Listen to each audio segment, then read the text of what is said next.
Here's another common mistake that people make in the bedroom. When they put their headboard up against a window. Sometimes that's the only place that they can put it.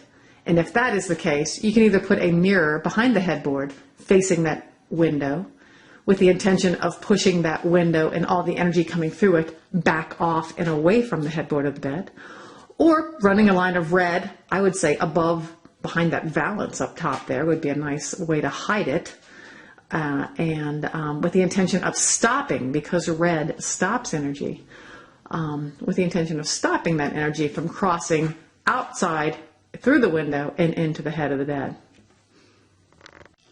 The one thing that this bed has going for it is that you can see who's coming in the door, but you're not in line with the door.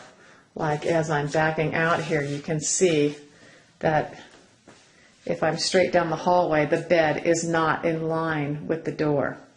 So you don't want to see the bed straight away, directly in line from the door, because that is a lot of harsh energy hitting you from coming down the hall and across your bed. How you would cure that, you would hang a crystal from the ceiling in between the bed and the door. This particular room has a crystal hanging above the bathroom door. So in this door, it actually crosses the bed. So if you have a situation where a door, like a bathroom door, is crossing the bed line, or else you can't get away from the door coming into the room, you would hang a crystal between the door and the bed to disperse that line of energy. You can also put red on the side of the bed or the bottom of the bed or whatever side of the bed is facing that door with the intention of stopping it, just like we used with that window. Here's another position, kind of a lesser of the evils, when you don't have any good, solid, long wall to put your headboard at. I'm pretending that there's another window on this solid wall over here. And so the only space to put this bed up against a solid wall would to be in the corner.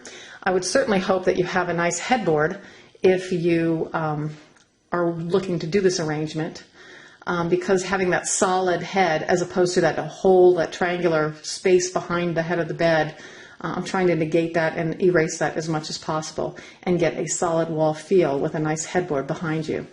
And you can see the nightstands are very odd in their arrangement, and if you want nightstands, I would recommend getting round ones so you don't have these points poking at you while you're sleeping, poison arrow type things. So, but this might be something to consider as an arrangement. I would try it out for a while if you feel out of balance or off kilter or not grounded, because sometimes these 45-degree angles can make people feel a little too much movement or a little too much going on in their bedroom and they don't feel solidly grounded. So try it out and see if it works for you. If not, then I would go back to possibly doing all the cures, I guess, up against a window if that's the only choice you have. I might consider other bedrooms or other spaces in the house to sleep with my head up against a solid wall, but sometimes there's just no choice. Okay, so coming into the bedroom, the headboard of the bed is not up against the window. It's not in the corner. It's up against this nice solid headboard wall.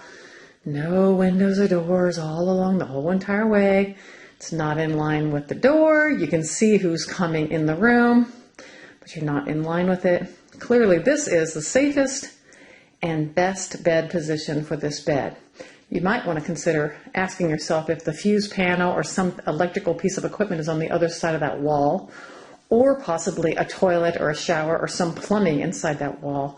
There would be cures to do for that if you had that situation. But as far as headboard wall location, this nice solid wall with nothing too detrimental on the other side is the way to go.